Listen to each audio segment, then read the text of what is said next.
I know I've never been like balling out of control or anything because in my adult life, I've never lived somewhere that didn't have a mouse for a period of time, right? And a mouse will humble you because a mouse, you'll be thinking you got it all together. You got it all figured out, everything. You know, you'll even be looking at your bank account and be like, wow, I'm killing it. I'm doing very well. And then in the distance past the laptop, you'll see a mouse scurry in the corner. You'll be like, I could do better. That's fair, right? But this is what bothers me, is that anytime you have a pest in the home, people act like it must be you. Like it has to be your fault, exactly. Expressly your fault, right?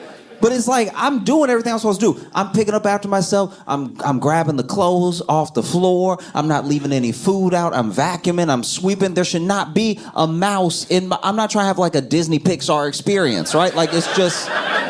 This happened, you know? And then, like, let's say, goodness forbid, but let's say you actually had a mouse problem, and then you went to work, and you told somebody, yeah, I got a mouse in my apartment trying to get it taken care of. Your coworker would be like, oh.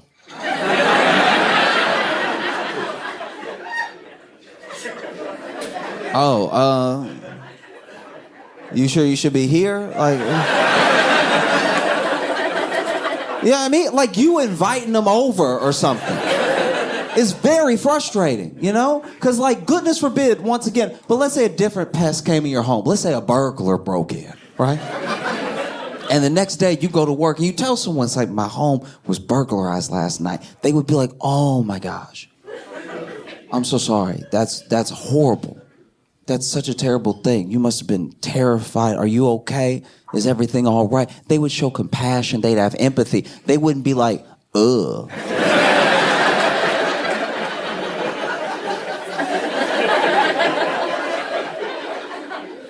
I guess that's just how you were raised, huh? Like, do you see the difference? It's very frustrating because, like, I'll give you an example. When I lived in Chicago, right, I had a mouse in my apartment. I had lived there 2 years, no mouse, and I finally had a mouse in my apartment. Now, I lived in an apartment complex that was near some other ones, and a bit south of our apartment complex was a building that had been condemned for humans, but it was a mouse mansion, right? Like that's where they were. That was the spot, right? And everybody knew it. And eventually the city tore down the building and they took down this ratatouille tenement. And obviously the mice were like, where should we go? Probably next door, right? And so for the first time ever, right, I had a mouse in my apartment. But the way that I found out was horrible because I had a friend over. And so my friend and I are chilling, and then this mouse, he doesn't scurry along the wall and then turn the corner like they're supposed to, right? This mouse walks out in front of us, coming from what I can only assume was a nap. Because this mouse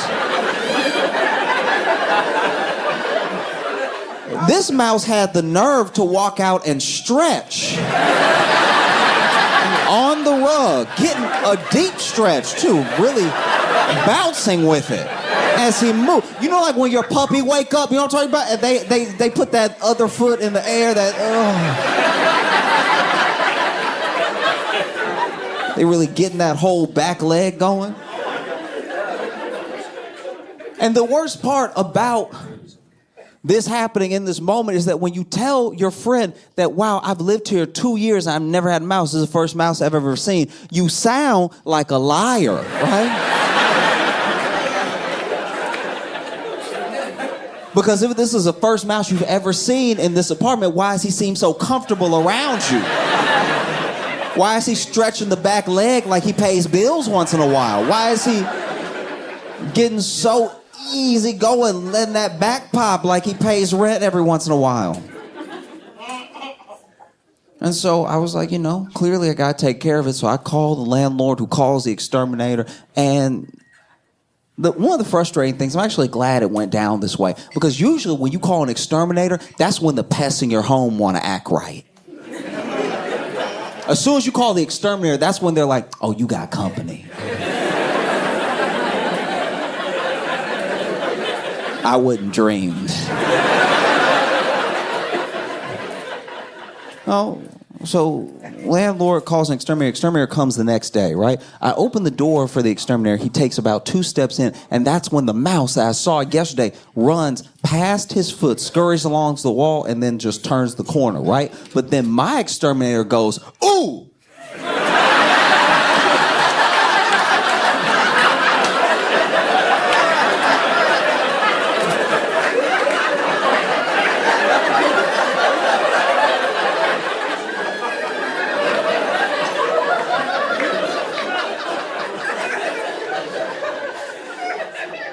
And for the rest of the time he is in my home, he refuses to put his full foot on the floor.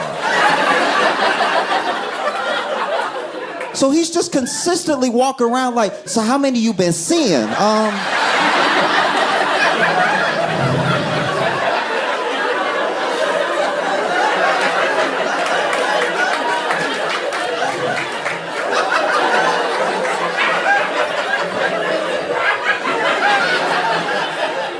Cause you know they say, oof. He was poking his head indoors where he would go in the room and stuff. And he was like, you know, they say that if you see one, if you see one, there's 3 of them. I'm like, that is you.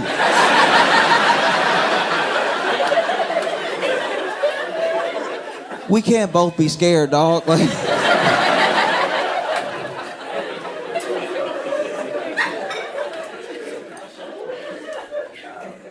oh, it's devastating. You know what I mean? Cause I'm not immune. You know, I've done the same thing.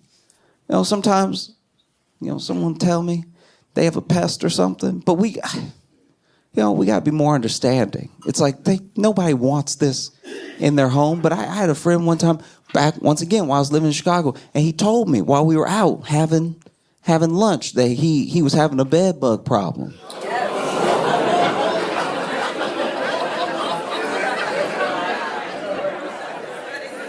And when he said it, I was like, ooh.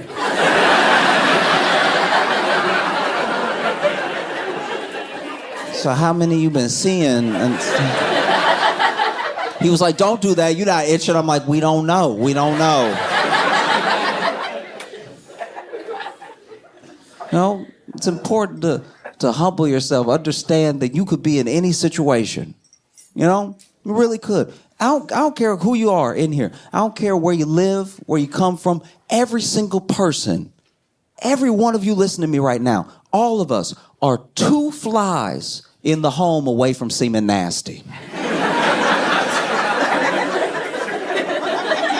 That's all it takes. 1 fly could happen to anybody, all right? 1 fly means you just opened a window. 2 flies...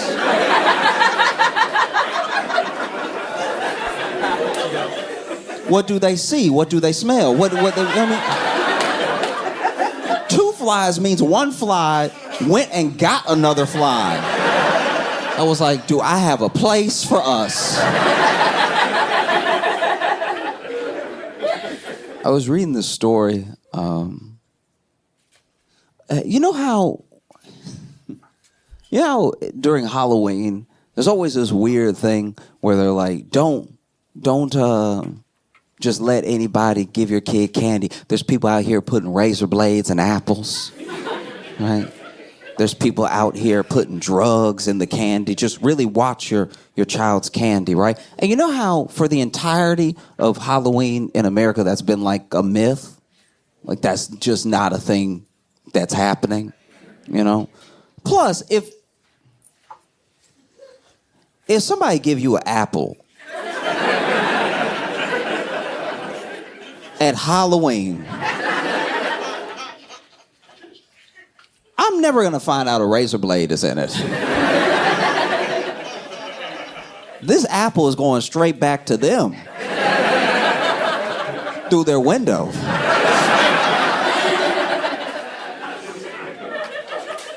If they get cut in the process, that's on them, And as far as, drugs in the candy, I mean, I don't know. Come on now. Even if that was happening, a child on drugs like acid is just the way a kid acts anyway.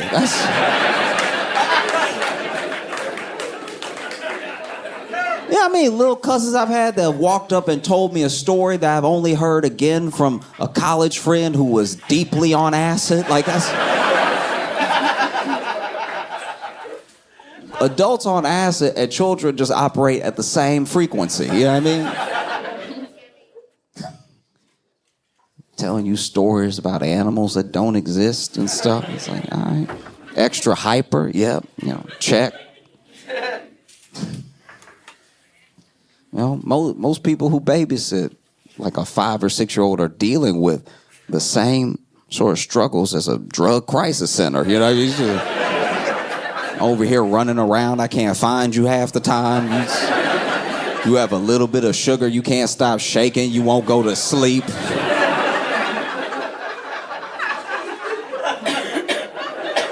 If anything, drugs might slow a child down.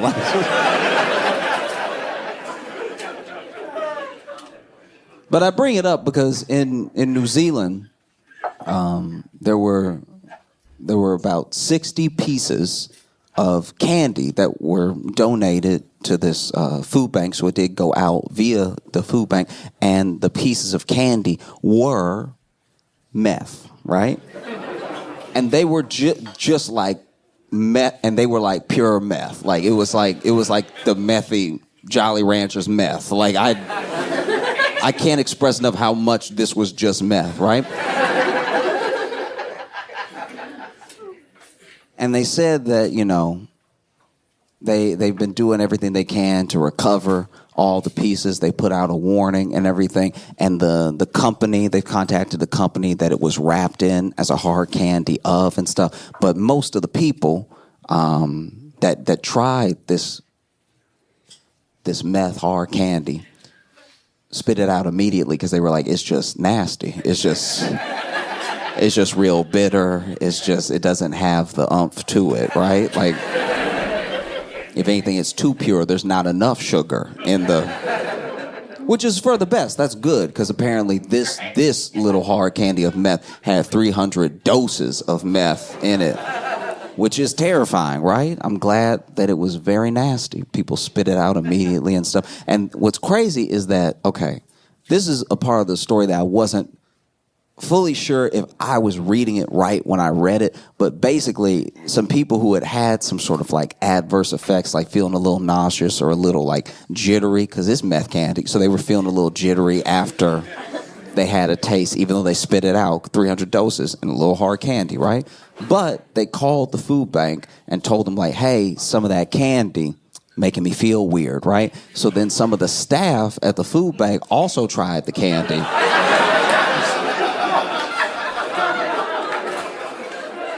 Which feels like a weird way to test for drugs, you know what I mean? Feels like, I don't know, these hard candies might be, they might be like condensed mushrooms. It's like, well, only one way to find out. And then the staff also spit out the candy immediately because it just, I can't imagine meth is delicious. And they said that they exhibited some adverse effects, feeling a little, little stomach ache, little jittery, little disoriented and stuff. And so they're trying to get to the bottom of it. But I don't know. It low-key feels like the candy company was just kind of trying it out. You know what I mean? Like just to be like, we got to do something, all right? We're falling behind Starburst. We're falling behind Nerds. We can't keep up. We got to mix it up a little bit. Whether I'm like reading reviews of things or just like falling down different rabbit holes online, it is apparent that we have a deep problem, everybody, with like oversharing online. I know so much about people that I'll never meet. That feels crazy. You know what I mean? And it's to our detriment, Like that's us. Like we're going to have to explain to our grandkids what Twitter was. When we're like grandparents, we're going to have to sit our kids down and be like, yeah, when I was coming up, there were people who would just tell everybody what they thought without anyone asking. And ruin their own life. You know what I mean? They would just wake up and be like, I don't need a job today. And then they would just admit things that they could have kept in their head. You know? Because you watch a lot of it happen, especially like when somebody, because it could happen to anybody. When anybody's like just going through the internet backlash of a day. Maybe you said something, maybe you did something, maybe you were caught on camera somewhere or something like that. And then even when a person tries to defend themselves, it's too far gone. And then even if you do a good job of defending yourself, and even if the thing isn't what people thought it was, that never rises to the level of the initial thing, right?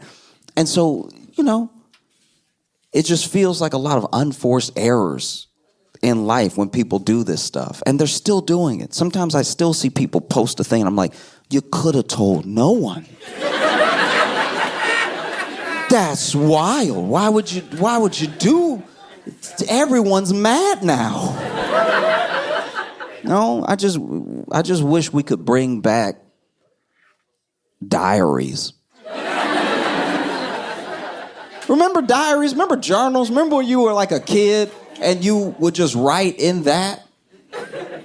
And it would be your deepest, darkest, most personal secrets. All of your like internal thoughts, your whole internal monologue would be put on paper somewhere. And then you put it under the bed. And it was a violation. It was the deepest violation if your parents read your diary or read your journal or something like that. Because those ideas, those thoughts were truly private. Like you had to work them out of yourself and you had to put them somewhere. But they were for safekeeping for just you, right?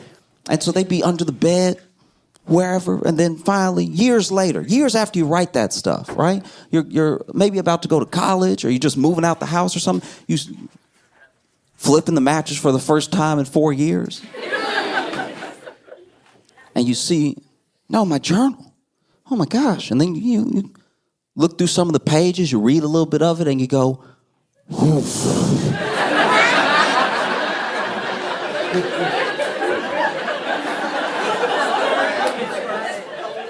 Who is this? Oh no. Oh, I'm glad that's nowhere else.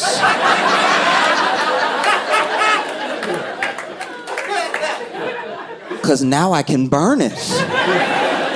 And no one will ever know. I remember I found one of my journals from when I was a kid, and I was like, oof. This is pretty horny and racist.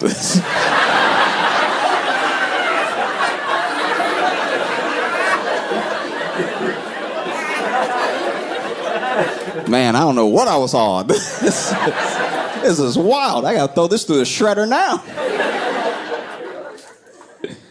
No. Yeah, it's tough. It's tough because I'm trying to just navigate things. Like I do my best to be a good person. I'm sure everybody is to a certain degree, even if it doesn't feel like it, But like, I don't know, man. I'm like liberal, but my friends are like liberal. Like I'm liberal as in like we believe all the same stuff. Like if you go down the list, I'm like, yeah, that. Yeah, me too. I do as well, right? So we believe the same stuff, but when they say it, they just, they say it all slow and touching their chest and stuff. It's like, do you know what I'm talking about? It's like, you'll be like, no, I believe that a woman should have autonomy over her body, right? And then they'll be like, I believe.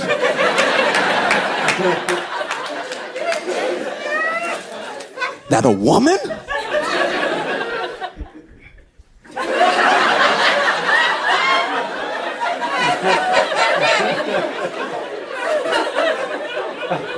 Should have autonomy over her own body. I'm like, yeah, you said it slower. Like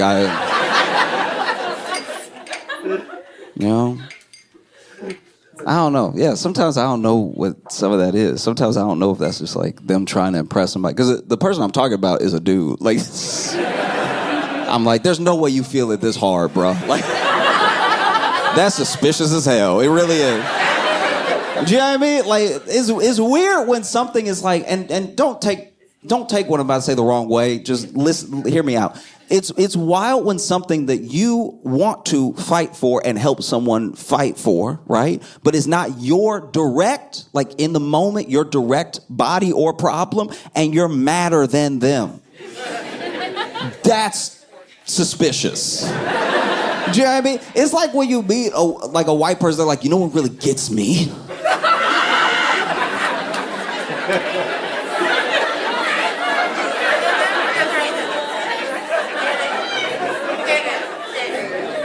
Segregation.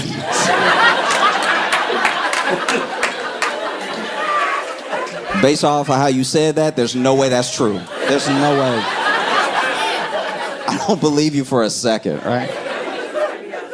Because I get into weird arguments with my like liberal friends because we literally believe the same things, but then they take it a step further than feels logical to me, right? But we would still like vote the same way and do the same. We would still be at the same rally. But they just stomping harder, like that's gonna do something. I'm like,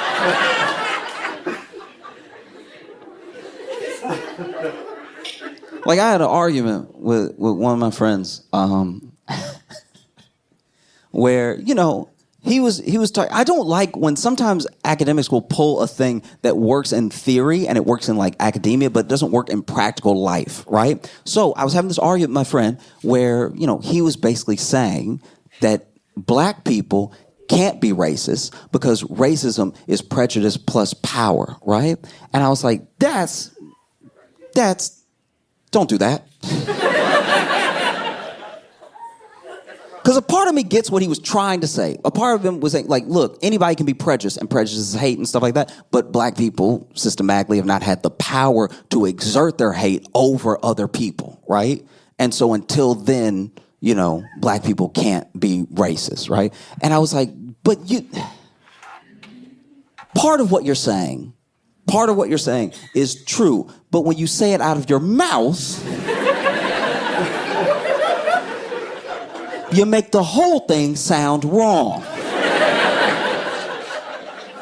You know? And so now I'm arguing with my friend, and it's even weirder because he's white. He's white, and he's a man. He's the man from the abortion example. Like this is the same person. He's a white dude that gets real mad about abortion and thinks that I can't be right. So then I get in an argument with my friend. We're at a Denny's, by the way. I get in an argument with my friend that black people, we can be racist. Don't. Now I'm yelling in a Denny's at my white friend about how racist I am.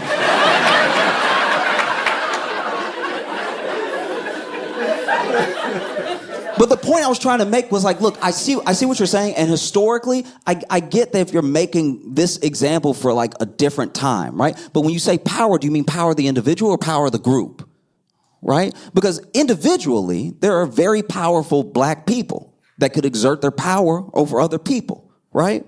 But if you're talking about power of the group, then yeah, maybe we'll never get there. I'm just saying, like, power of the group, I don't see an all-black Senate happening anytime soon. You know? But still, I was like, you realize, we both acknowledge that, like, prejudice is bad and hate is bad, and so that is the thing that people mean when they say racism. You're getting into this, like, weird argument around the word that's distracting from the thing that actually bothers people. Does that make sense? What I'm saying? So then I'm now having to give examples of me being racist to prove my point. We're still in the Denny's. They won't bring the check because I think they're worried about me, right? So then they won't. Because I'm being too loud. I'm being too loud. And so then I'm like, no, I can be and have been racist. And I have to take account of when it happens. I take accountability for like both my thoughts and my actions, what I say to people, because we're all people. We're all trying to find a base level of like understanding and kindness towards each other. So then I have to take accountability for when I do make someone feel bad, right? And whether that thing is whatever, justified in the moment because of how they were reacting to me or completely unjustified based off a preconceived notion. I have to take stock of this. I have to take responsibility for myself. It doesn't matter that there are other disenfranchised people out there. I can't scapegoat them to act however I want to act, right? So then I was giving an example of me being racist.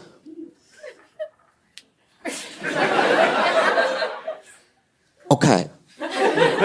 I'm not saying this is right. It's just how I am. And I'm trying to change. Remember that. But I look at my white friend, okay. I feel, when I see my white friends struggle in the sun, I don't really care. Like,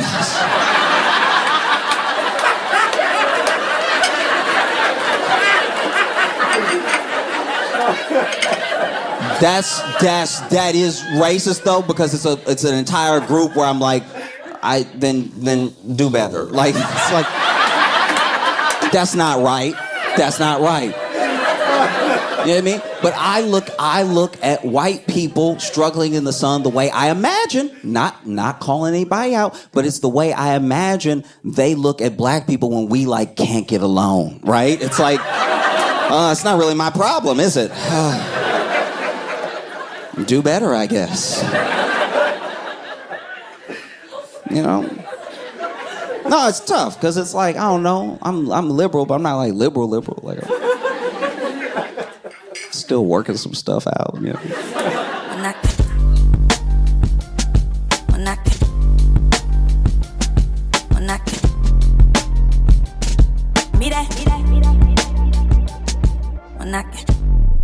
Give it up for Josh Johnson.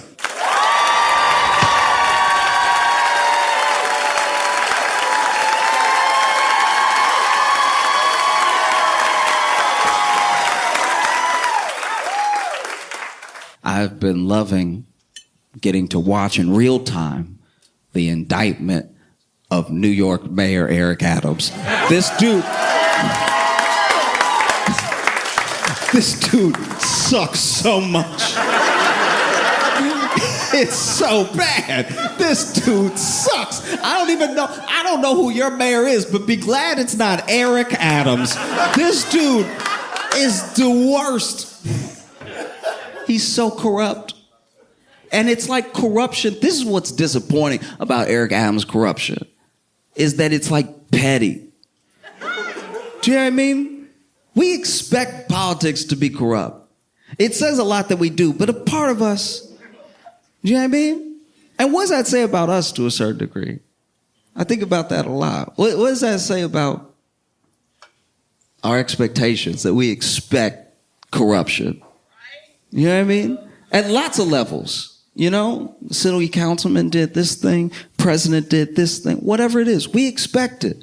And then when people run, we don't really believe in them. Maybe if someone can make us believe in them along the way, that's the person that we vote for, because we're like, wow, this person's different. But different from what? The expectation is corruption, you know? And he's corrupt in a way that's truly disappointing.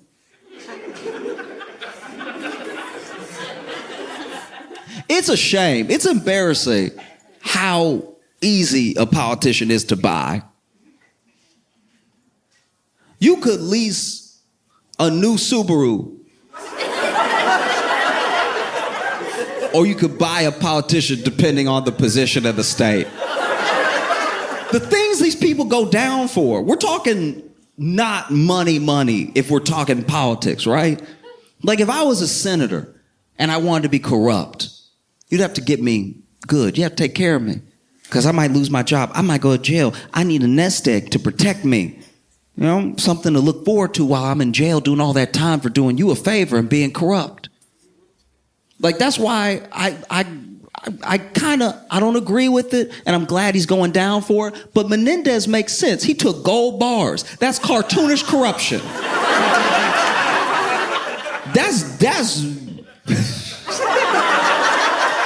That is like full on 1950s cartoon corruption. That is New Yorker political cartoon corruption. To just take actual gold bars. Where do you get gold bars from? And then take the gold bars to do the favor for the person. This is what's funny about Eric Adams being indicted is that New York City is, and this is coming from someone who lives there, and I do love it in New York, right? But New York is a dirty place, all right? Inside and out, okay?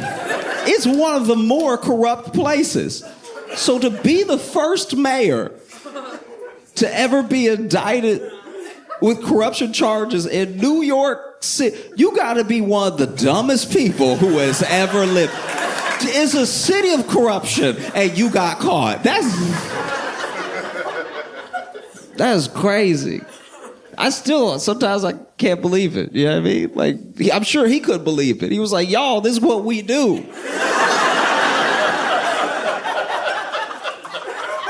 How y'all gonna get mad now? I did the regular amount of corruption.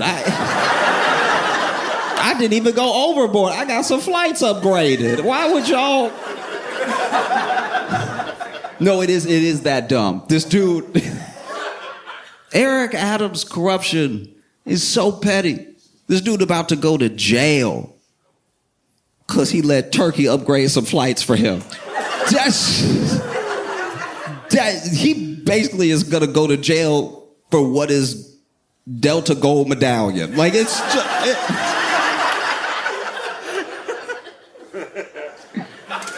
It's very petty. Some nice meals, some flights... That's great that our mayor, New York's mayor, all it took to buy him was just treat him like a bad bitch for a night. Like, it's... Do you know how embarrassing that is? Do you know how much money is in New York? I need at least 6 skyscrapers to be as corrupt as Eric Adams. I'd be like, take care of me. No, I need land. What are you talking about, a flight? A flight where I might fall asleep and miss my corruption? No.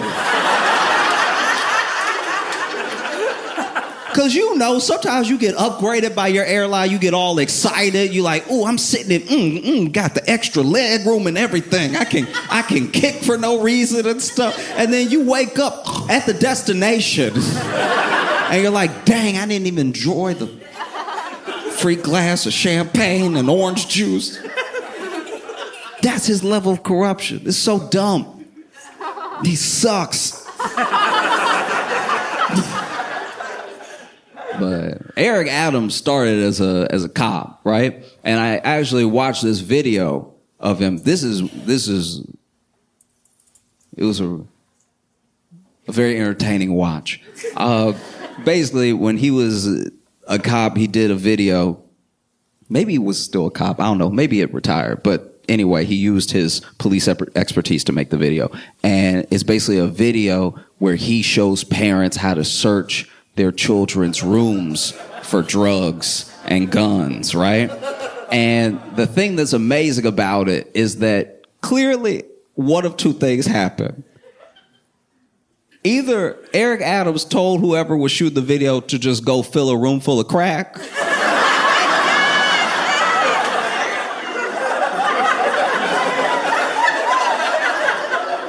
or Eric Adams kept using the same 6 crack rocks in between takes. Because he was pulling crack out of places that didn't really make any sense. Like those... When you have crack, the intention is to smoke it or sell it. And where he was pulling, because then, first of all, the room didn't make sense. Because the room is supposed to be a child's room, right? But the room has stuff for a kid that's about to head off to college or somebody in preschool. Like, there's just too much going on in the room. The room makes sense if you were never going to leave that room for 26 years. Like, it doesn't... The room did not make sense at all. So then Eric Adams would do weird stuff like he'd be like, looks like a regular tricycle, right?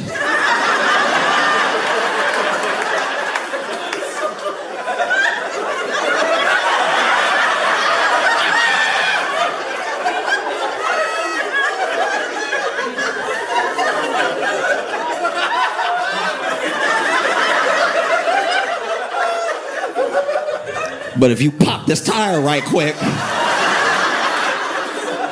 you pop this tire, pull it out, what do we find? Crack cocaine.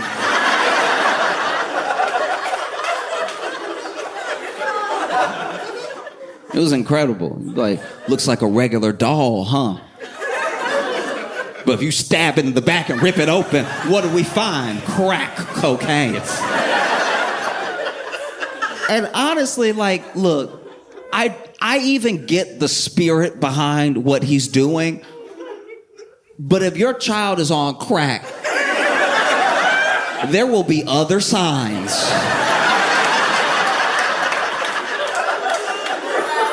Besides a heavy tricycle wheel.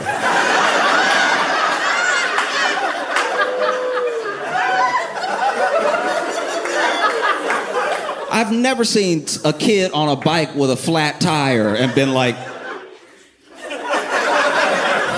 we're losing the youth.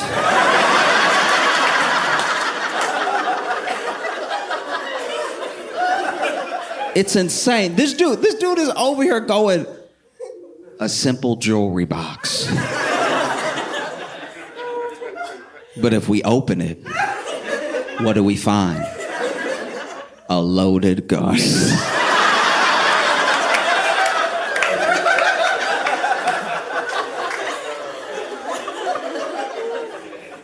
A pillow? You gave your child a pillow?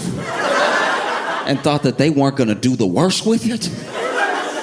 You reach in that pillowcase, what do you find? A Glock. My favorite was standing near a bookcase.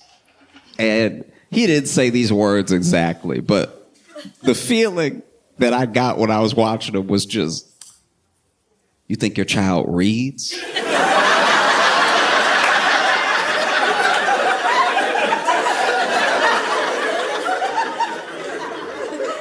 You think your little baby boy, baby girl reading in here?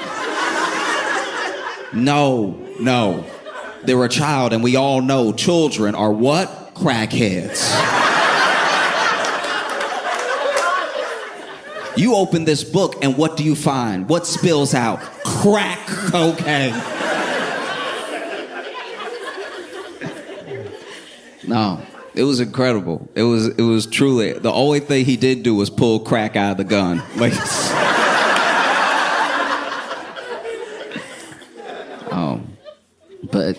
and I can't stress this enough. Eric Adams is like terrible. He really is. Like, he really is. He's the worst. It's so bad. He sucks. He sucks so much. You should be so glad he's not your mayor. Like, that's. Oh man, I'll be honest with you. I didn't do the research. I don't know who your mayor is. I just know it's not Eric Adams. So you got two legs up on New York City. This dude, first of all, when he was running, he was corrupt. The dude was running. And he was already doing stuff where we were like, if it's not illegal, it's weird. This dude told the story of, because, he's a cop, and he reminds everybody all the time they used to be a cop, right? And it depends, because he does a thing that's real sneaky. He's really good at it, right? Where he was a black cop. So in some rooms, he's black. In some rooms, I used to be a cop. And never the two rooms shall meet. If like...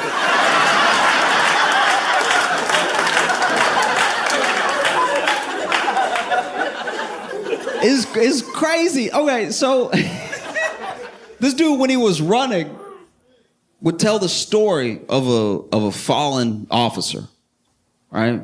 his friend that he loved dearly, who died in the line of duty, and he loved his friend so much that he keeps a picture of him in his wallet with him all the time, right? And it's a heartwarming story because no matter your feelings on cops, no matter your feelings on like the criminal justice system, I think everyone can understand what it's like to lose a friend, right? You can understand what it's like to lose, especially when you lose a friend when you're both in danger. Maybe you both were in the military together. Maybe you're both cops. Maybe you served in some way and then you lost your friend. And no one's going to know what that was like except for people who it also happened to, right? And he kept the picture in his wallet. Except the picture in his wallet that he showed people was printed out by his staff members, and they threw a little coffee on it to make it look old. And that's before he did anything illegal. This dude is the devil. Like, he really sucks. This dude, I don't even know how he won. He doesn't live in New York. You know how usually you have to live where you're the mayor of? I'm not gonna make any assumptions about your mayor, but I'm assuming they live here. I imagine your mayor doesn't actually live in Illinois. That would be weird, right? To come over and be like, hey, I'm here with y'all. We're in this together. I'ma go, though.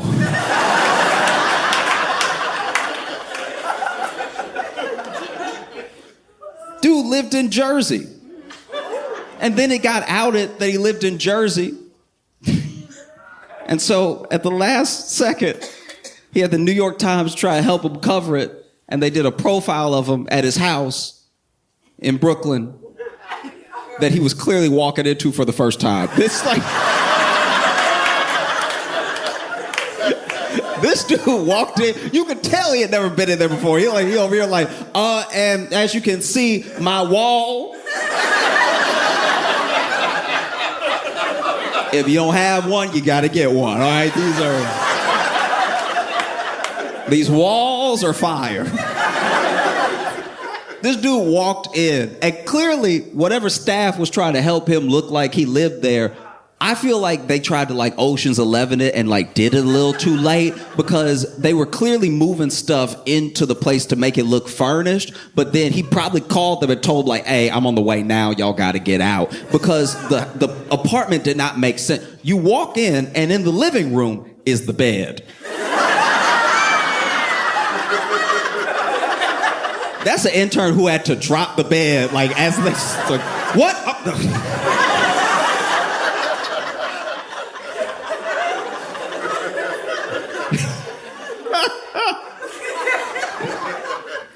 And then, you know, they go, he opens the fridge because he really tried to do this MTV Cribs for the New York Times, right? And so then he opens the fridge and he's like, blat out my snacks, right? And there is way too much meat for Adams to be a vegan.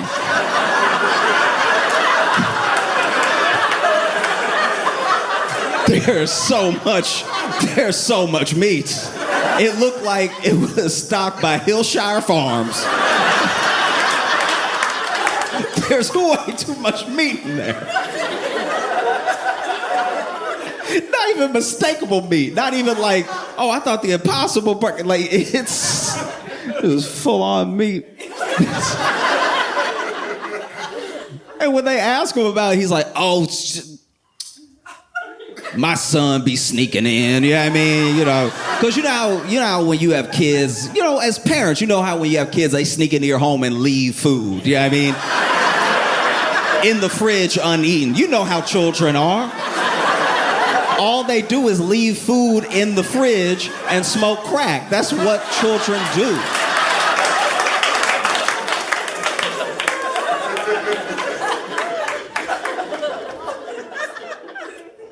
This dude is the worst. This man brought back stop and frisk. If you don't know what stop and frisk is, it was practice in New York where basically the police could stop you at any time and frisk you, check you for drugs and weapons and stuff like that. It was very popular under like Giuliani and stuff, but it was like found to be pretty disproportionate because they would just stay in one place and check everybody there. You know? So it was just black and brown people. It was mostly black and Hispanic people that were like stopped and frisked. And it didn't even really work because the people with guns and drugs were like, I'll stay home. You know, they found when they did studies on it that, you know, more often than not, it was men, over 9% men. So it's like 99.3% men of the stop and frisk. And then also in the 90s were black and brown people. So it was like, I think like 5% white, right? Which is just go all over New York. You're allowed to stop and frisk. Just stop and frisk everywhere. Just do the Upper West Side. Do you know what I mean? Just be like, hey, what's in the briefcase though? That could be full of anything. But they didn't, so it was found to be like an unconstitutional practice. It was found unconstitutional in 2013, and the New York police like disbanded fully in 2020, and then Eric Adams brought it back. Which is odd, because this is my thing about Eric Adams, and what I mean about that chameleon move that he does is that Eric Adams, I don't even know the exact particulars of the story. All I know is that he was arrested when he was a kid. Some people say he was a member of a gang himself, right? And that he, got beat up by the police. He tells this story of being a victim of police brutality at like 14, 15. Him and his friend got caught. They had done two things. I think they had stolen some checks or something, and they stole something else, and it was when they were trying to cash the stolen check they got caught, and basically they got beat up at the police station.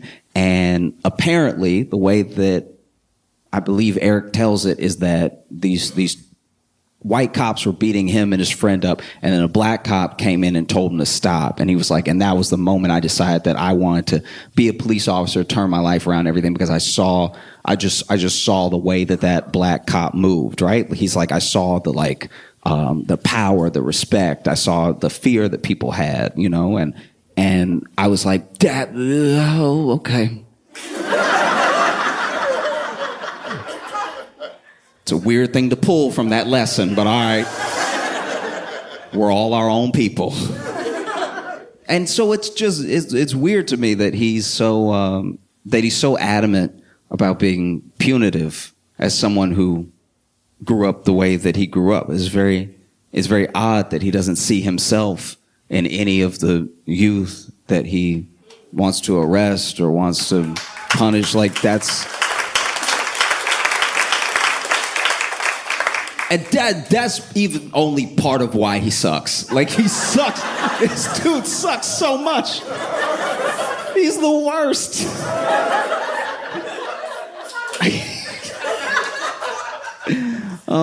They opened the investigation into Eric Adams the way that the feds do, which is quietly. You know what I mean? The thing that's scary about the feds is that they always get you. Their conviction rate is in the 90s. So it's basically done. Like, do you know what I mean? Like, when they show up, it's only a matter of time, right? And the feds opened an investigation into them, and this is like a year ago, that they came through and they were like, hey, we're gonna need everybody's cell phone. Your whole team, right? Which is already not great. Probably every mean thing I've ever said is on my cell phone. Do you know what I mean? Like, I try to be a good person, but if you pull up on me and you snatch my cell phone, you're gonna be like, oh, you an asshole, okay. The cell phone feels safe. You know, and the feds roll up and, take his laptop, his cell phone, everything. And this is how you know, this is how a guilty dude moves, right? So he goes ahead and gets swooped on when the feds come and get everybody's cell phone, and he's like, oh, actually, my cell phone, I don't have it on me, right? I don't have it. And they were like, okay, we'll bring it first thing tomorrow. And he brings it. Next day, brings it, right? And then he's like, actually, I had changed my password to keep my aides out of my phone, because you know how aides are, always trying to face ID you and see what your business is and everything, even though you email them personally and stuff. But like, try to keep my aides out of my phone. So went ahead and I'm giving it to you now, but just know that I had to change the password, keep my aides out of my phone, and I just forgot it. This dude moves like a man who cheats. Like, that's crazy. And the feds basically had so much on them that they were like, oh, we don't need your phone. Because we have every other phone that you text.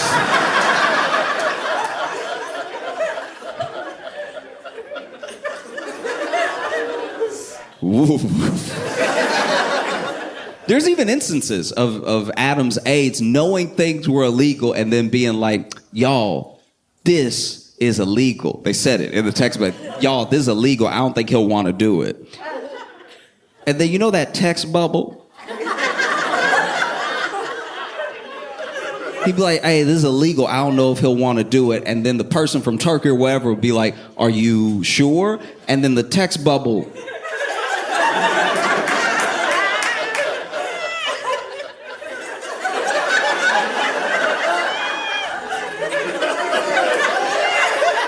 That bubble be cooking, right? That bubble be bubbling up, right? And then it go away for a second.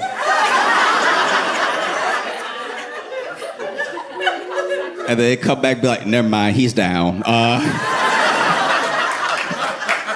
The amount of times that his aide said to other people, this is illegal. And then several texts later be like, so when are we... It was incredible, man. It's really fascinating. And then there was like, I think it was like one of his campaign aides, one of the people that worked under him, was being interrogated. And as soon as she realized the interrogation wasn't friendly, she was like, can I go to the bathroom real quick? And so they were like, yeah, sure. And then she went to the bathroom, and apparently... started mass deleting as many text messages as she could. But then she was in there so long that the fans were like, she deleted text messages. Like, nobody got a boo-boo that bad. Like, I mean, who knows? Maybe she is shitting herself, but not... I can just imagine you realize your boss about to go to jail, you might go to jail too, and now you in the bathroom just... I'll be right out. Oh, it's bad. Oh, no. Y'all still there? I can't stress this enough. This dude sucks. Like, it's like, okay... Maybe one of the funniest things about the whole case is that we don't definitively know one way or the other, but there's a chance that this dude would, like, the last straw that broke everything, that had the roof come tumbling down, that kicked over his house of cards, might have been, maybe, Sabrina Carpenter. Inadvertently. I don't know if you remember, but Sabrina Carpenter did a music video for a song called Feather, right? And in that music video, she's in a church, right? And she got permission to be in that church. As controversial as everything was, and as much as the archdiocese freaked out after they saw the video and as upset as people were, she got permission, right? She did the right thing, and she asked, can I do my video here? She didn't just run in and be like, quick. She did everything by the book. Right? And the person that allowed her was a Monsignor, right? This Monsignor gave permission to shoot in the church and everything. And then when the video comes out, obviously the archdiocese is all upset and stuff. They're like, nothing provocative or sexual should be in a church.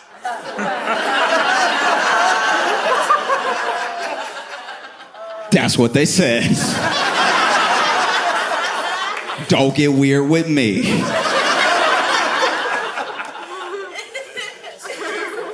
And so then they demoted the Monsignor. That's how mad they were, you know? They didn't fire him because I guess it's impossible to get fired at a church. You know, anybody else, any other job, they would have been like, you gotta go. But Catholic Church, they're like, no, we'll move you. Don't worry. And basically, one of the things that came from that whole thing, especially how public it was the feds subpoenaed the archdiocese over the Monsignor because he had connections, like as in a relationship or maybe even a business relationship with Eric Adams' chief of staff, right? And so they were like looking into it, and then Sabrina Carpenter's moved on. She just sort of like, oh, I didn't realize it. Whoops. And I don't know. I think that people don't realize how much trouble Eric Adams is in because this isn't like a police thing. This isn't like a local police or something. Like local police could run cover for a mayor. And so Eric Adams gets indicted, right? Present day, he gets indicted and this dude holds a press conference. It's one of the worst press conferences I've ever watched in my entire life. This is incredible. People talk about Giuliani and everything when he did that 4 seasons press conference and stuff like that. Not gonna lie, this one put that one to shame, okay? This one was really, but first of all, they decided to do it outside. I don't really know why, but maybe he's not allowed in buildings. I have no idea, but they decided to do it outside, and they had a tent up because it was raining. But Eric Adams and he does this a lot. He does this in a way, this is one of the reasons I can't stand Eric Adams. This is one of the things that makes him suck, right? Is that whenever he's in trouble, whenever he needs something, he's very, very black. You know, and so now that he's in trouble, he has gathered around him every black person that will stand next to him, I suppose. And so he had everybody. He had so many people that they couldn't all fit under the tent. So now there are some people getting rained on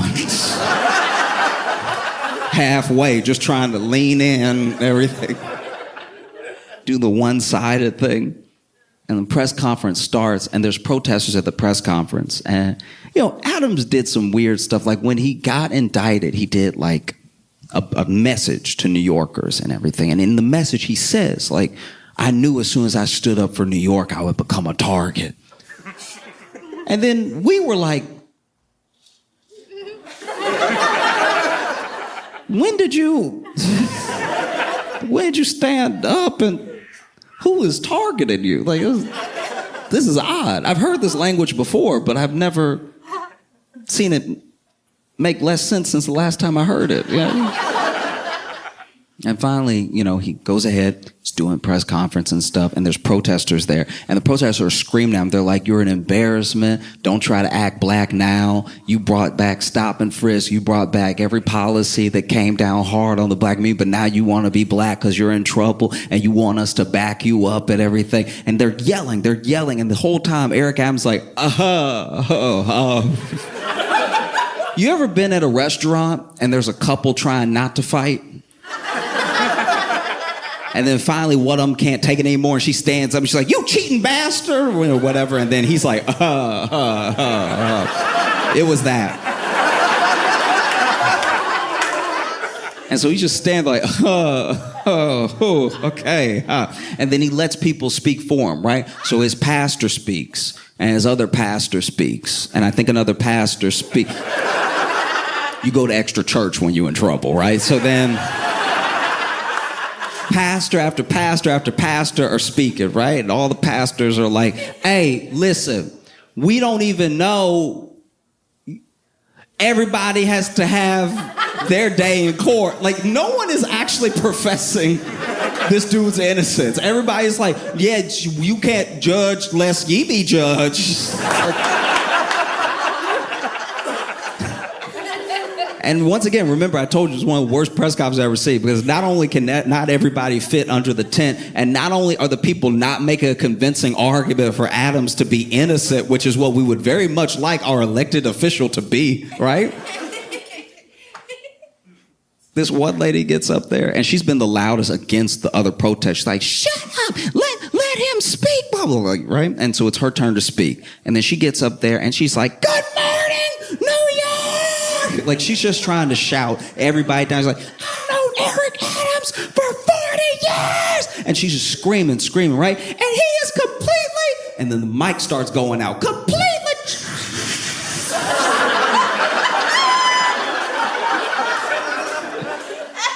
And another thing...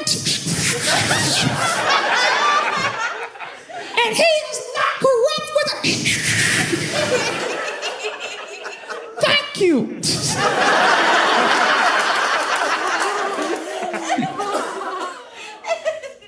And then the dude went up there, and I don't really know what his position was. I don't know. He might have just been a black dude Eric Adams pulled that day, because this guy gets up there and he goes, good morning, New York. Good morning, New York. I've known Eric Adams for years, and he is, for 64 years, he has loved and served New York, and we cannot throw away 64 years over 5 indictments. He is 64. And I was like, where's the logic going here? You want that dude to be innocent because he's 64? Like, is that... There's no way he served 64. He just is alive for 64 years. But this dude was slick with it. He was like, do not throw away 64 years over 5 indictments. Nobody gonna kill him. Like, what are you talking about? Throwing away 64, we're not dating him. He got indicted. Do not throw away 64 years over 5 indictments. He is 64, thank you. I feel like that's all I do. The Eric Adams was like, probably should have let that be a tweet. And then it's Eric Adams' turn, right? And then counter-protesters are yelling. They're like, you're an embarrassment. You're an embarrassment to black people. You are an absolute embarrassment to the city, okay? You trying to make it a black thing. It's not a black thing. It's a you thing. You're corrupt. You're corrupt by yourself. It's not a black thing. It's a you thing, right? This dude's screaming. And he's like, what? Why is anything you're saying different from Trump? You're talking about you stand in the way. Stand in the way of what? You corrupt by yourself, right? And then Eric Adams like, and then he starts taking questions, right? And some of the questions were, you said that as soon as you stood up for New Yorkers, you would become a target. Who do you think you're a target of? Like Homeland Security, or what?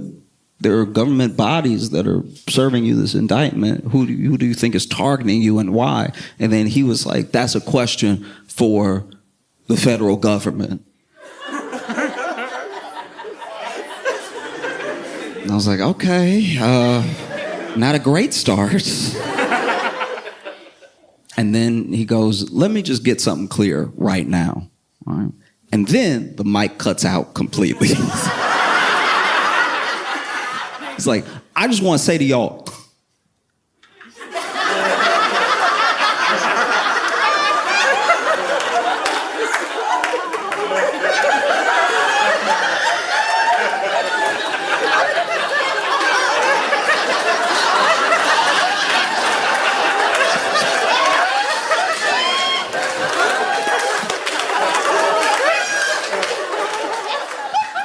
that's all I gotta say.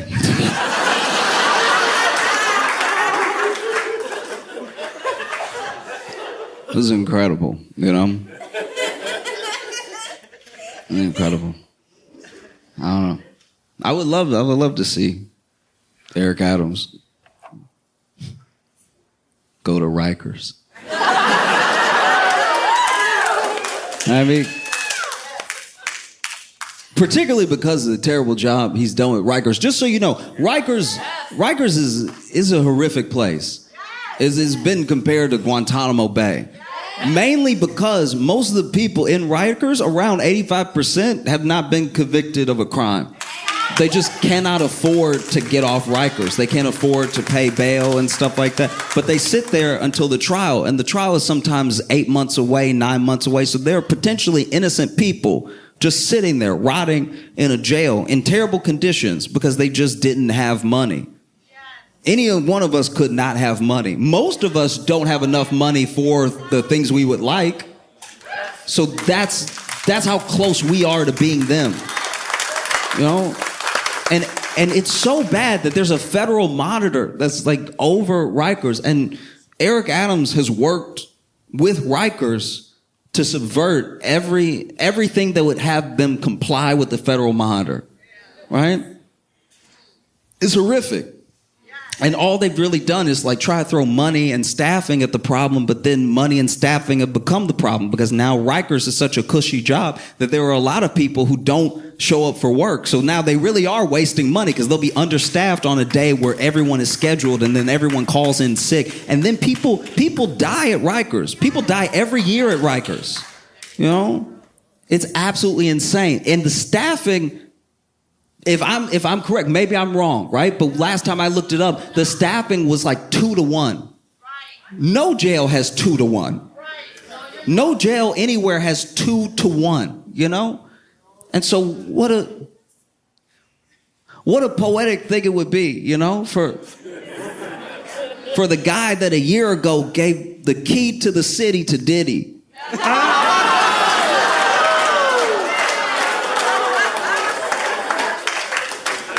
To also be like indicted and charged and sitting in Rikers. It'd be dope to see Eric Adams at Rikers. They just, he gets there and they're like, "What's up, buddy?"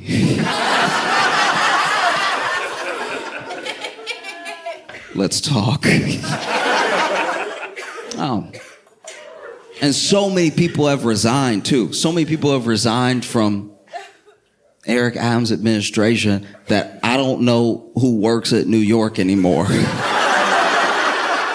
It's a lot of people. People nobody was talking to, by the way. Like people who just are like, I'm just in charge of the library, but I'm gonna go because the block is hot. I don't want these problems.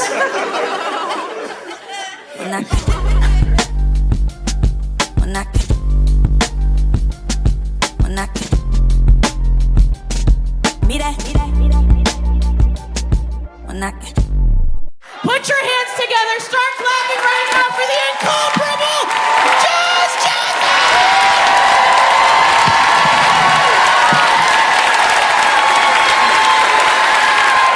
Johnson! I've had quite a week still trying to distill all of my thoughts and feelings around the presidential debate.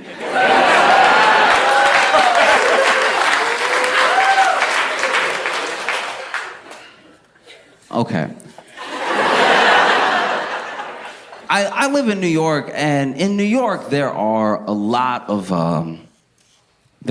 parks, and in some of those parks you'll see, it's like an iconic thing about New York, that there'll be somebody playing chess in the park, right? And sometimes they're just two old men playing chess or checkers. Sometimes it's somebody that's like, "Hey, I'll play anybody, I'm practicing for a tournament." And a lot of times it's somebody who's playing chess, but they're playing for like money. Like, you put 5 down, I bet you can't beat me, and I'll put 5 down, and we'll see. And then, you know, speed chess as well. They got the clock next to them, bow, bow, right?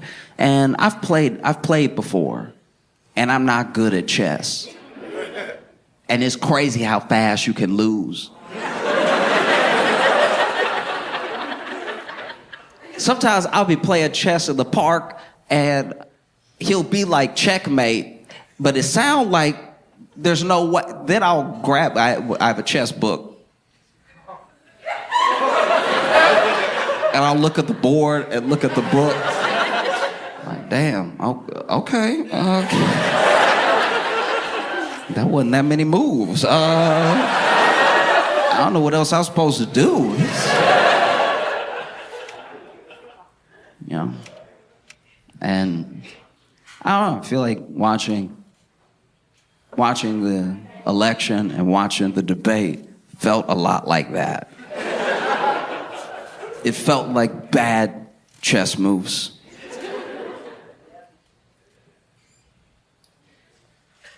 We've watched a lot of debates that Trump has been in, and we've gone 2 for 2 this year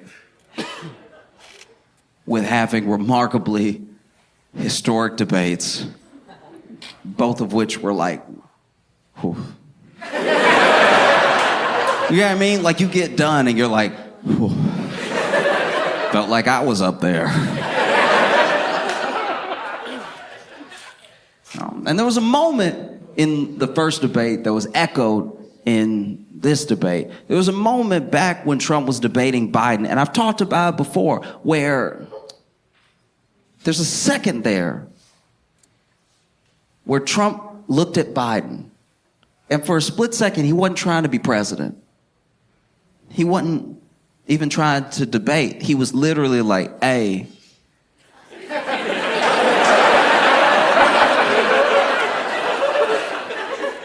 he good? Like, no, y'all, stop.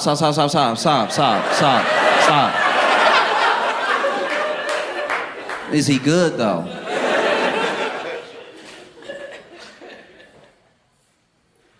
It was a different tactic than we've ever seen before from Kamala debating Trump, because she debated him the way that I think a lot of us might debate him. You know? I'm not gonna speak for anybody in here, anybody listening to me. I don't know if you're like a political analyst. I don't know how involved you are with politics, but she debated him the way that I think we debate him sometimes in our heads, which is to be like, what did you just...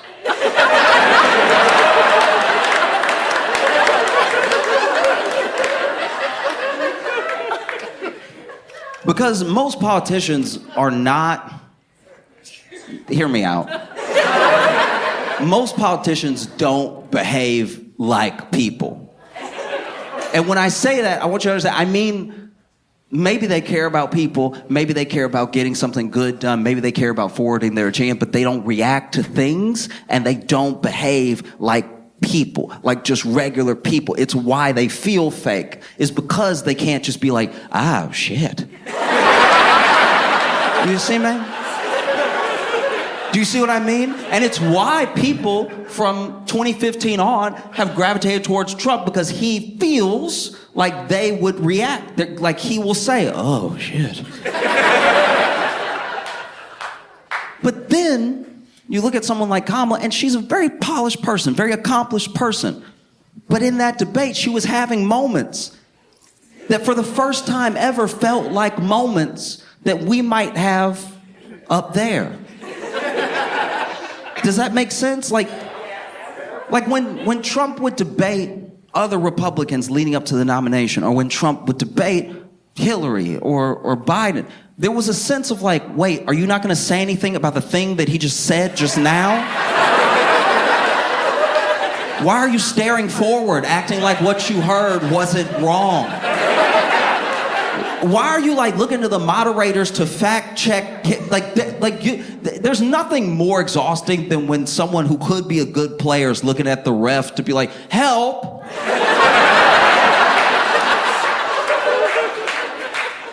You know what I mean? You say he's lying right now. Like he just lied now, so say it now. Don't later be like, and then they didn't even help.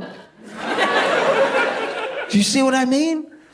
We've watched it happen. We've watched, he was in those debates. Republicans did not know what to do with this man.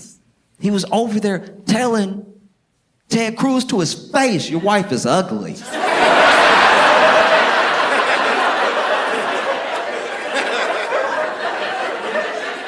And because Ted Cruz doesn't move like a person, doesn't react like a person, he didn't slap him in his face in that moment.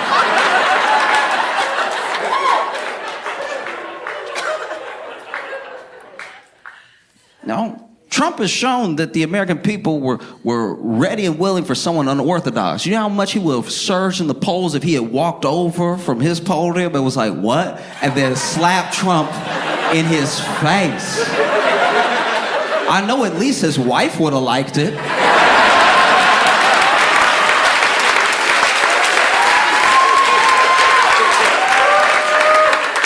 You know? I don't even remember what he said about Marco Rubio. I just remember Marco Rubio looking littler and littler every day. Marco Rubio started showing up. I was like, is he 4'8"? Nobody knew what to do. Journalists didn't know what to do. Journalists were like, but you can't say that about the press. But he did it. What are you gonna do? You know? And so now you watch this debate with Kamala, and we've all heard it and probably said it ourselves that she baited him a lot, but he bit every time.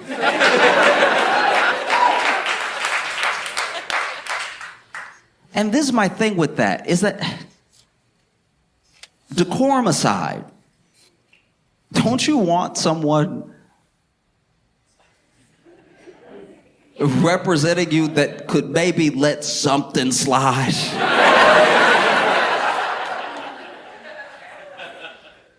You know, it's got to be tough to be in the public eye. It's got to be tough to be and feel slighted all the time by lots of people that you meet that you don't know and they hate you. But also, you're here to do a job. You're here to do a job on the highest level. So a lot of people won't like you. No matter who wins as president, there will be people who are very upset. Do you really want someone who could be so easily irked?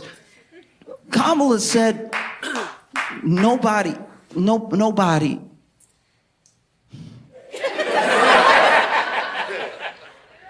Kamala said that people leave his rallies early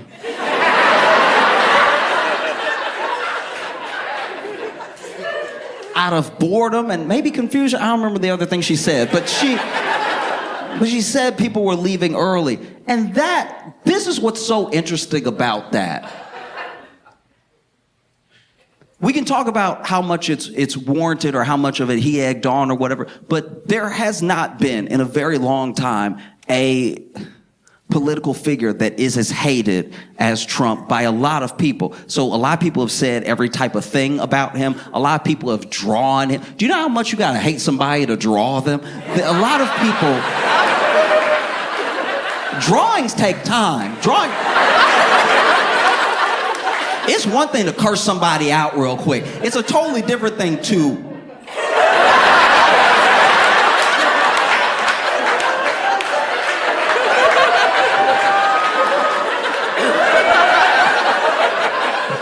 No, wait, I'm getting his ass. I'm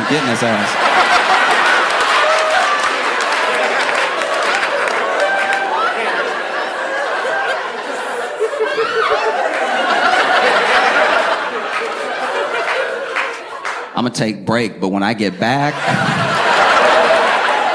he about to get it, all right? So all manner of things have been said to and about him, about himself, about his family, about how he behaves, about how he actually feels, about Americans in America, all of it. But this thing hadn't been said. And it turns out that this was the thing to say. This was the thing. If you're talking about feelings, this was the thing. And look, as someone raised by black women, don't.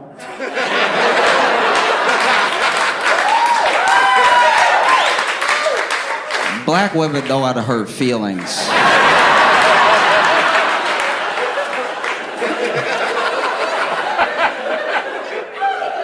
Only a black woman would be like, no, go to his little rally and see.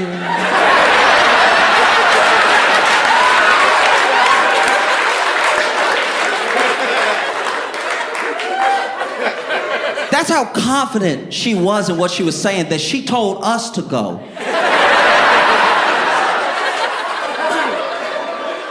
She was like, look, I'm gonna do something I wouldn't normally do. Go ahead and go. You'll leave early, don't worry. It's all right.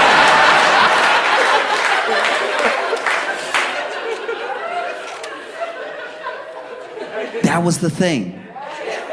That was the thing. And you could see it happen. You could see it, oh. On his face, you could see it happen. This dude who has held the highest office has been called a traitor. He's been called a Russian asset. He's been called all manner of things. But this was the thing. And it's because deep down at his core, even his supporters will admit that deep down at the base of who he is, Trump is an entertainer.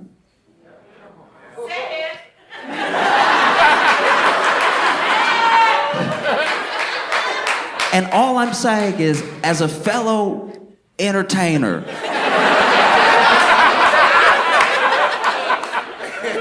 if someone had said, Josh, people leave your shows early.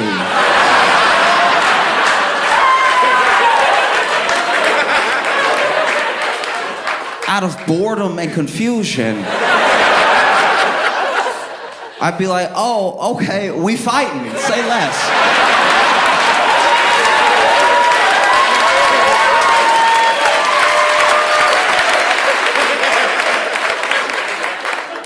This was the thing.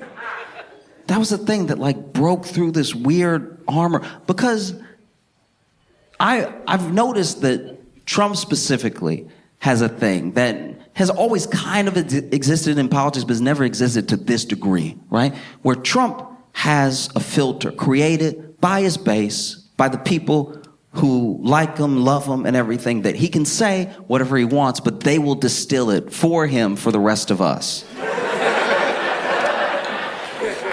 He'll say whatever, and then they will be like, what he meant was...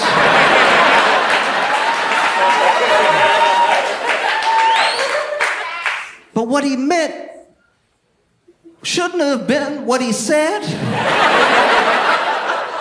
Because he said this, and you're saying he meant something else, but he also had access to the words you just said. So are you sure he meant what you're saying and not what he said? I'd like to think that when you say something as the commander-in-chief, you mean what you said when you said it. You didn't say something being like, they'll figure it out.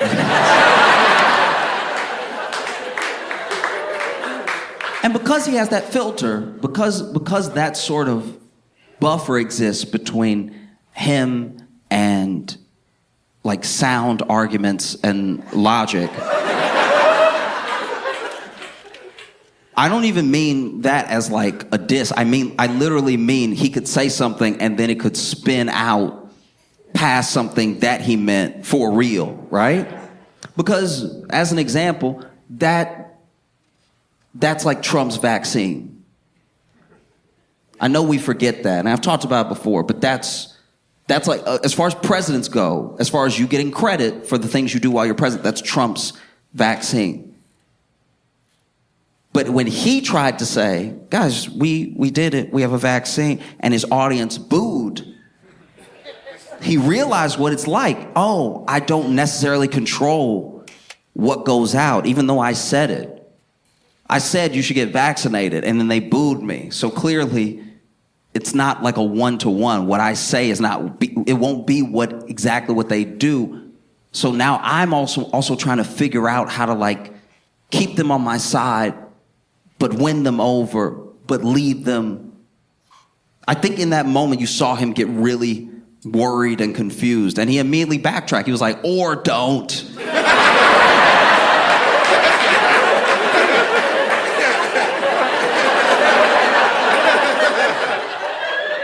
And I said all of that to say that the screen, the buffer, the thing that he usually has, I'm not saying he lost it for good in this debate, but he did lose it a little bit. Because I grew up in Louisiana, and I know people who are like hardcore in the MAGA movement, like people who are like, no, Trump is the guy. He is going to fix everything, right? I've grown up with these people, and we know each other well. And this was the first time that they were like, that wasn't great.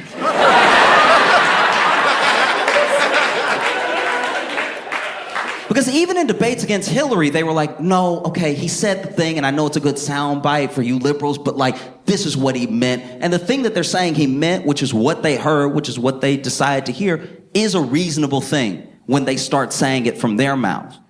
So now I'm like, oh, okay, if that's what you think, that's what he said, then I can see why you're still like really gung-ho while I'm more put off by what he said, you know? But this was the first time that there was almost like a shared language. There was like a shared reality around like, what's happening to him right now? And he started to spiral, and he said, hey, look, they asked him a question. I can't remember if it was about immigration or the economy, but they asked him a question that should have been a layup for him. And he was still like, can I address the rallies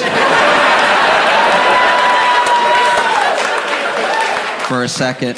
Which, as a fellow entertainer, I understand. If someone had said that to me, I would have also been like, hey, listen, let me explain, all right? It was a Friday late show. They were tired, okay? You can't put that on me. And he said, can I address the rallies real quick? Because people don't go to her rallies, all right? They don't go to her rallies at all. The people that go to her rallies, she got to bust them in, and then they don't even have fun while they're there. She doesn't have any snacks. Now I'm paraphrasing, but like...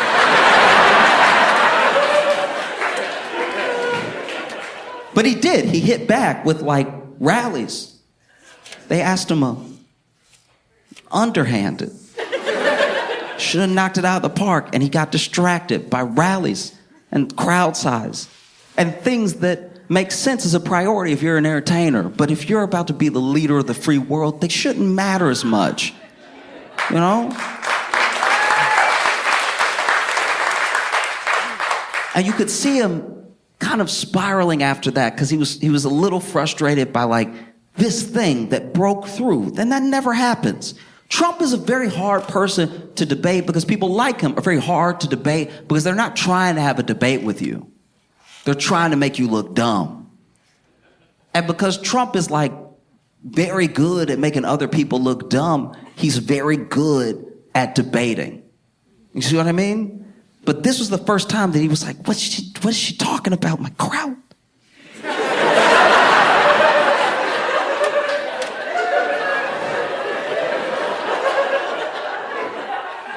And so, you know, he had a bit of a spiral. And before you know it, he was like, look, they're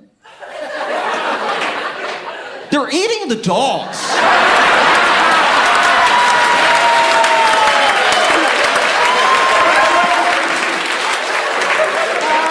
They're eating the dogs, they're eating cats, they're eating... And you could tell in that moment that Trump wanted to say another animal, but he couldn't think of one.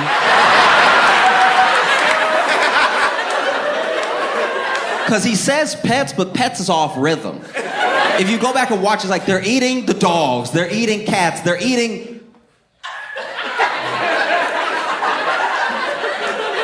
And you can see for a split second the wheels turn of he's like trying to think of, they're eating the bird. No, we all eat birds.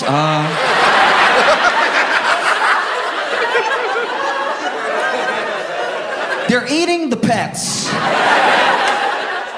You know? And then, you know, Kamala does a thing, and it's a thing that we've done when we've been watching debates, when we've been watching rallies, when we've been watching them on the news. She does a thing that we've done before, that a lot of other politicians have not done on stage with Trump. She laughed at him.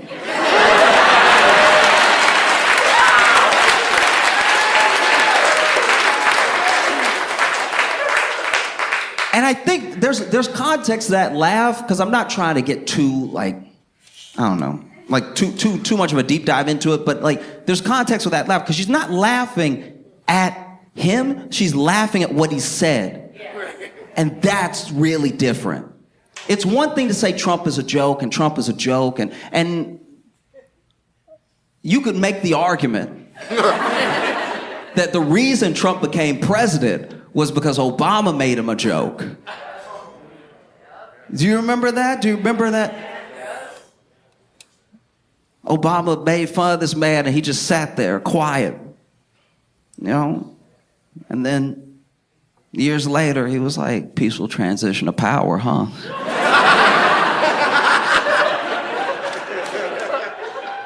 There's a big difference between laughing at Trump and laughing at what he said. You can think that Trump is a joke all you want, but he laughed his way to the presidency. But then when you laugh at what he says, when you take the power out of what he's saying, that's a very different thing. You know, she laughed at what he said for a second. And then there was a second, it was very slight, but there was a second where she was still smiling, but she wasn't laughing. And then there was a second where she wasn't smiling and she wasn't laughing. And it was reminiscent of like, yo.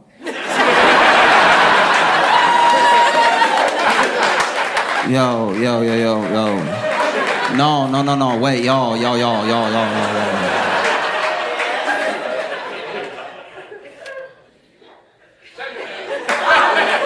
know? And that's my thing, is I'm like, I look at that, I'm like, wow, that's different, you know? It was very, very different. And the thing I've noticed in both these debates is that they're not even about who did well. They're just about who did the least poorly. That's what we get stuck on. Like, it wasn't even, last debate wasn't even about Trump performing well, it was about Biden crashing out. And then this debate wasn't as much about Kamala winning as much as Trump. They're eating the dogs.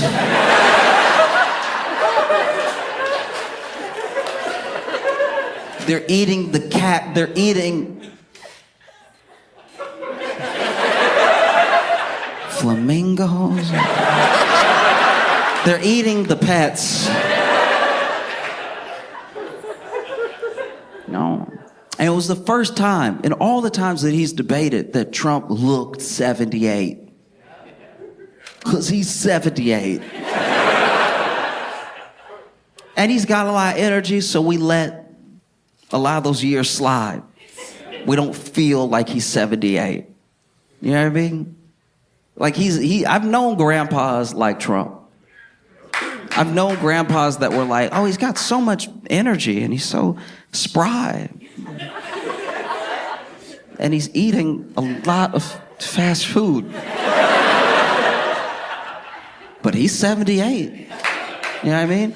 But I guess this is one of my main things about it, is that like, it was the first time I saw him look out of his element on like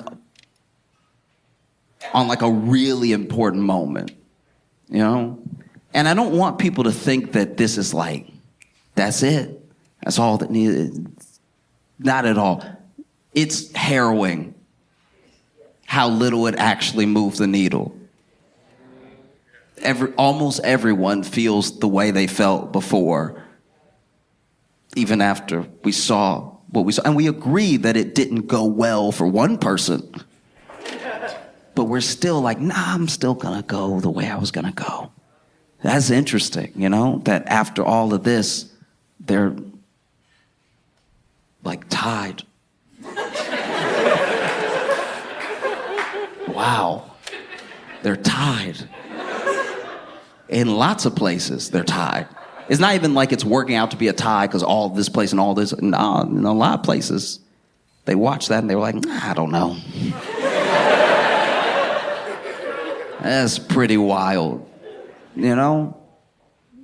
The first time he really looked 78, because it was the first time he said something that like a grandpa would say right before you put him in a home. You know what I mean?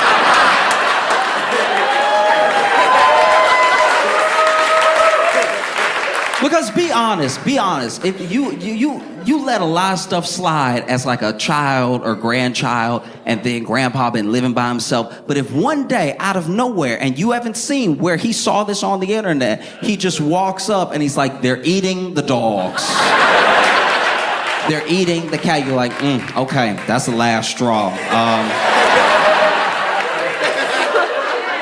I let you put the remote in the mailbox several times. But this is the one that I can't abide. This is, no? Because it really has consequence. And I think that we live well enough here, even though I'm not even pretending things are just phenomenal. I'm just saying day to day, by and large, we do get by. And I think that when you get by, especially comfortably, it can feel like a game. You know, it can feel like something that doesn't matter as much. You know, and it can feel like something that you're just playing at. And I think that, you know, it's important to remember that all the things that these people say, these are very powerful people already, and one of them is going to become even more powerful. Everything that they say, everything they do has ripple effects. You know, they're eating the dogs. They're eating the cats. It's like a meme. It's like a thing that's starting up. But it's also, which is very, very important, because we did a thing back in 2014, and we've done it ever since, that I don't know how to fix it. I'm just saying what happened from 2014 on. Anyone online that was even all the way from like crazy people down to people who were slightly conservative, right? From 2014 on, were just called Nazis outright. Right? Anything. And even a question, oh, you Nazi, right? To the point where Nazi started to not mean anything. And when it doesn't mean anything, it's hard to make it mean something when like an actual Nazi shows up, right? And I want to be clear here. The thing that Trump said, it is a lie started by a neo-Nazi. I don't care how many people on Twitter try to find something to make it make sense after the fact. It's a thing that a guy said at a community meeting where he was specifically targeting the Haitian community, and he said that we will not be safe the more Haitians we let into it. That's also the other part of the soundbite. Outside of the dogs and cats, this dude was specifically saying, and he gets kicked out of the community meeting. That part also didn't make it into the viral clip, right? And so when people are saying, well, I saw, and they have these fourth-hand accounts of like my brothers, sisters, uncles, girlfriend has a cat that's missing. And they try to put stuff together. There's even a video going around of some people cooking a cat that's from a year ago and not in Springfield. And then that became like evidence. There's another picture of a guy that was walking with two geese that they said he was on his way to go cook, when actually it was found out that this dude was pulling these geese away from a car accident where they got hit, and that he's probably not Haitian.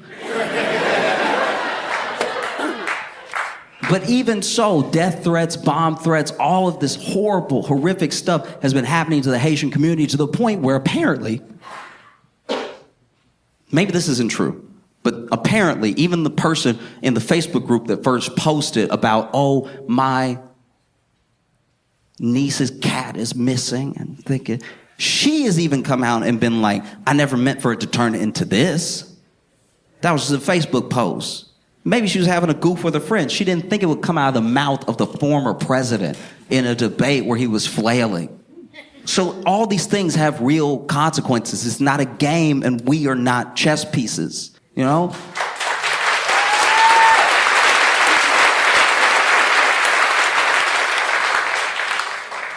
And even after the debate, you know, it almost like hijacked the whole narrative of Trump losing the debate and Kamala winning it. Now it became about this weird thing with hate. And it's also already, in that little bit of time since the debate, switched into Africans, because now they were just like, oh, wait, we got it wrong. It's not Haitians, it's Africans that are eating the dogs and cats. And so now it's already shifted just to try to find some truth out of a thing that was a lie, right? And you have J.D. Vance afterwards who, you know, pretty much probably fed that to Trump. And he's sitting there talking to Collins in an interview, talking about, okay, whether we find out that this is somewhat true or only a little bit true, was not willing to call it a lie, right? He says that, you know, we don't have evidence. This is me paraphrasing just for the sake of brevity, but basically we don't have evidence that there's no evidence.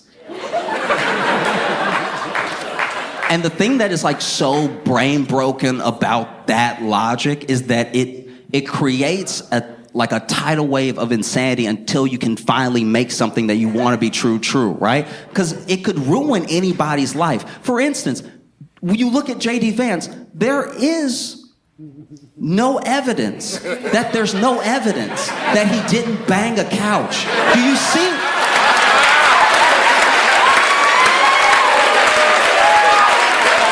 Like, do you see how that's an unending thing? How it could ruin your life and never go away?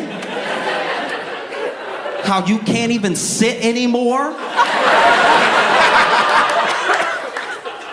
Because people see you next to a love seat and wonder. Do you see how insane that is? A lie that we know is a lie, but we'll work our way to figure out how we can make it true, you know? So just please, I mean, look, we watched the debate and it was everything from a little bit boring at times to thrilling. We shouldn't even be debating like this anymore, to be honest with you. We've ruined the debate. The debate is too much like a chess game now, where it's like 90 seconds, 90 seconds, make your move, make your move. That's not how you solve problems. When you go back before debates were televised, the people that showed up were willing to be there for hours. And the candidates had a long time to lay out their position. So there actually wasn't as much of a chance to fully dodge questions, because they were like, what are you going to do about immigration? And you have until you figure it out.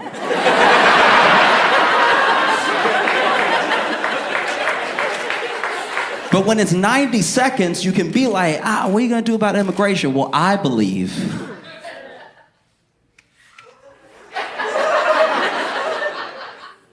is time up yet? They used to take forever, because that's as long as it takes to figure out a problem. And it's as long as it takes to figure out what someone's real piece on something is, you know? If you could figure out big problems in 90 seconds, we probably wouldn't have any, you know? So just watching this thing of like, and then, it feels crazy. It makes me feel crazy, because I'm like, yeah, that's not gonna work. They're not gonna make us feel like they have a plan in 90 seconds, you know? And there's too much of an opportunity to get derailed, you know? There was one point where it felt like maybe the only time in the debate where Kamala seemed a little angry.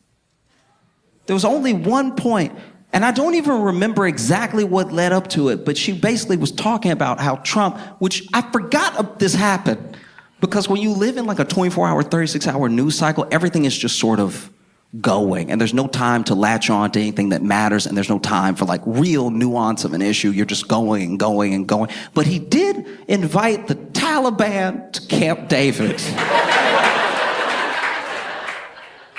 And I remember when that happened being like, aren't they not supposed to be?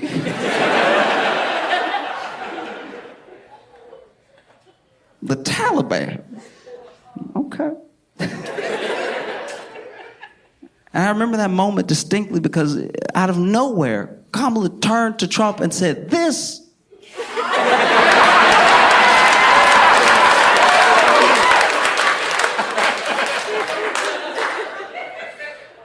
And you can tell she's trying to find a word that won't get bleeped. And I know it because she had to reset. She actually closed her eyes for a second. This.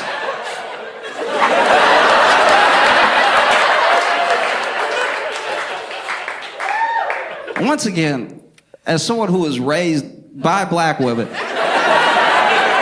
anytime my mama looked at me and went, you.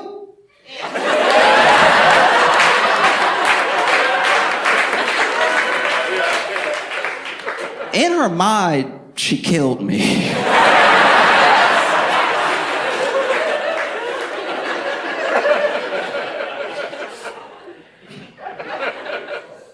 You know, in her mind, my life flashed before her eyes. She would come back. This former president. All right, that one will work. You know, she pointed out something that we all saw. We just didn't seem to remember. Or maybe it wasn't that big of a deal at the time, you know. It's important to remember that we're not like just playing teams. It feels very much like teams, which I think is why so many people are like dug in, and no matter what happens, they're like, I'm not switching teams. But this is not a game, and we're not chess pieces.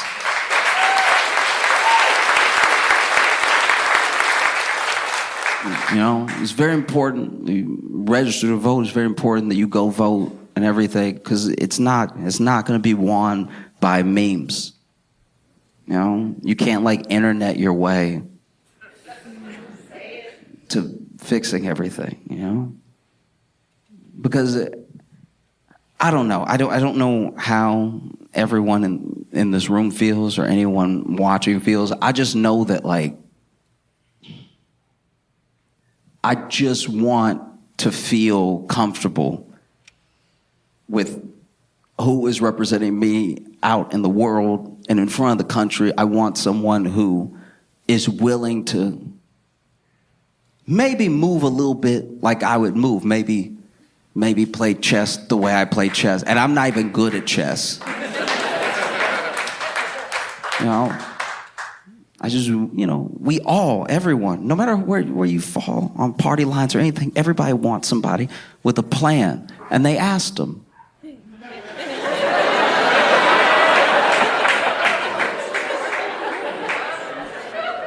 They asked him, you want to repeal and replace Obamacare, and you say that you have a plan. We're asking right now, what is your plan and how would you enact it?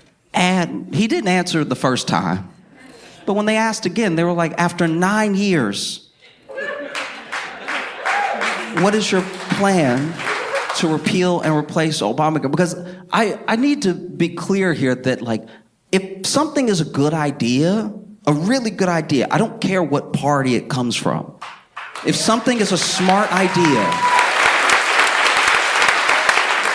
because I am not playing teams, because I don't feel like this is a game. This feels very real. The things that get said in a presidential debate that are funny, that are a joke for a little while, lead to death threats and bomb threats in real life. All of this is real. So if somebody has a plan and it's a good plan, not only will I hear it out, I might even help them try to make it happen, because it helps a lot of people and it gets us somewhere, right?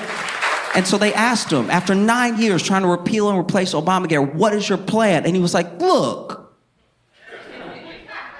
I have concepts of a plan.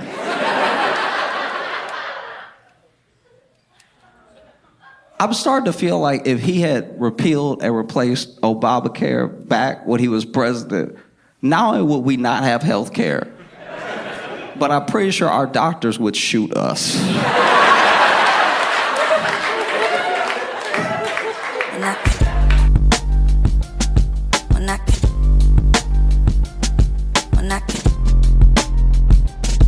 Mira,